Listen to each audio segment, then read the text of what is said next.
ధనరేఖ. ఇప్పుడు మనకి ఈ చైన్ మనం తీసుకుంటే ధనరేఖ ఎక్కడ ఉంటుందండి? ఈ యొక్క ఇది చంద్రుడి మౌంట్, చంద్రుని యొక్క పర్వతము, ఇది శుక్రుని యొక్క మౌంట్. మరి ఈ మణికట్టు పైనుంచి ఇక్కడ ప్రారంభమవుతుంది ధనరేఖ. ఇలాగా ఈ యొక్క ఆయుష్ రేఖకి తర్వాత శిరోరేఖని ఖండిస్తూ ఈ యొక్క ధనరేఖ అనేటటువంటిది పైకెడుతుంది అన్నమాట. ఇది ధనరేఖ లేనటువంటి మానవుడు కంగారు పడకండి, నాకుందా లేదా అని. చాలామంది అందరికి కావాల్సిన డబ్బులు కాబట్టి అందరూ కూడా ధనం కోసం ట్రై చేస్తూ ఉంటారు. ఇంత చిన్న ధనరేఖ ఉంటే చాలు. ఆ ధనరేఖ ఉన్నటువంటి వాళ్ళు ఏమండి మరి ఇంత పొడుగ్గా ఎంతవరకే ఉందండి, మీరు పైకి వెళ్ళలేదండి అని అనుకుంటాం కదా. ఇలా పైకి వెళ్ళి ఇలాగా టచ్ అయిందనుకోండి, ఇక్కడ టచ్ అయి దాటి వెళ్ళింది అనుకోండి, మన దగ్గర డబ్బులే ఉండవు, భిక్షగాళ్ళం అయిపోతాం మనం. కాబట్టి మీరు కావాల్సి మీరు చక్కగా భిక్షగాళ్ళని వాళ్ళని ఒకసారి నేను చెయ్యవయా అని మీరు చూడండి. ఈ ధనరేఖ ఫుల్ వెళ్ళి ఈ పైకి ఎక్కేస్తుంది అనమాట. దాంతో మీకు ధనరేఖ ఖండం అనేటటువంటిది యోగా ఖండించబడుతుంది. అలాగే ఈ యొక్క ధనరేఖ చిన్నగా ఉన్నా పర్లేదు, కొంచెమైనా పర్లేదు, ఆ రేఖ ఆ స్థానం మధ్యలో నుంచి వెళితే సరిపోతుంది. ఇక ఈ యొక్క ఆయుష్ రేఖకి మనకి కనెక్ట్ అవ్వకుండా దూరంగా వెళ్ళింది చూసారా. ఇది దూరంగా వెళితే ఏంటంటే ధనరేఖ ప్రజల నుంచి వ్యాపారస్తులందరికీ అలాగే ఉంటుంది. అలాగే సినీ సంగీత సాహిత్య రంగాలలో ఉన్నటువంటి వాళ్ళకి ప్రజలే కదా కళాకారులు, వీళ్ళంతా కళను ప్రోత్సహించేది, అంటే ప్రజల నుంచి వస్తుంది అంటాం.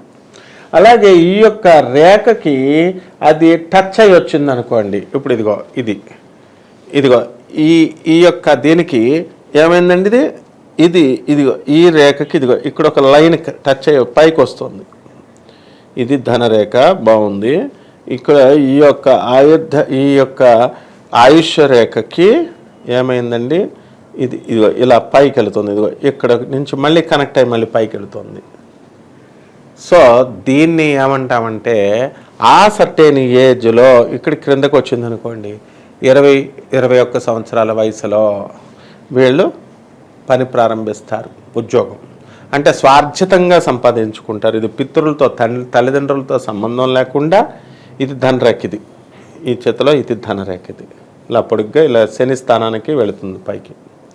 అయితే దీన్ని కనెక్ట్ అయినటువంటి చిన్న రేఖల కింద ఉంటాయి. కొంతమందికి ఇంకా స్ట్రాంగ్గా పెద్దగా కనబడతాయి.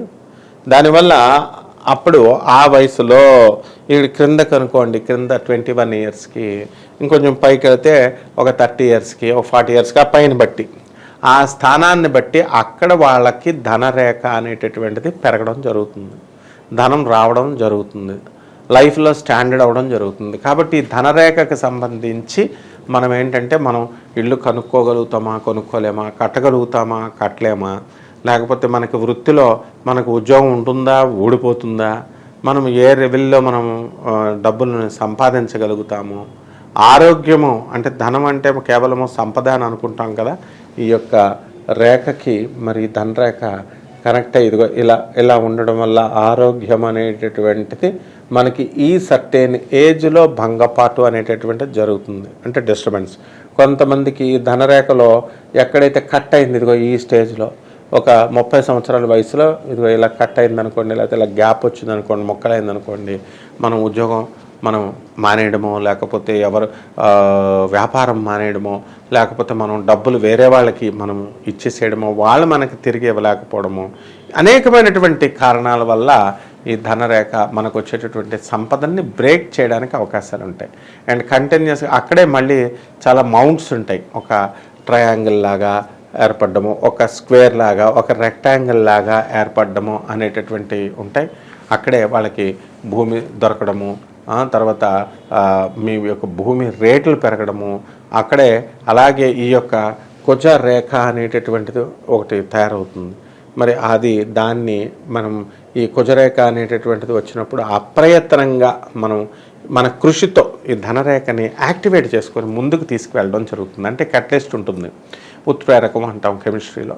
అది ఏం చేస్తుందండి, ఒక అసలైనటువంటి కెమికల్ రియాక్షన్ ఏం పాడు చేయకుండా అది స్పీడెన్ చేస్తుంది ఈ కెమికల్ రియాక్షన్ని without altering its actual reaction, either it speedens or lessens the reaction. ఇది కెటలిస్ట్. అలా ఈ కుజరేఖ అనేటటువంటిది ధనరేఖని ఉత్ప్రేరకం చేస్తుంది. అంటే మనకు కొంతమంది స్నేహితులు కలవడం, వాళ్ళు మనల్ని ఎంకరేజ్ చేయడం, మనం కష్టపడడం, మనం ముందుకు వెళ్ళడం, ఇవన్నీ కూడా జరుగుతాయి. ఇది ధనరేఖ గురించి. ఇంకా మరిన్ని విశేషాలు మనం ఇంకా ఒక వీడియోలో చెప్పేది కాదు, అవన్నీ కూడా మరి ఎప్పటికప్పుడు మనం ఆ వీడియోలో చూద్దాం.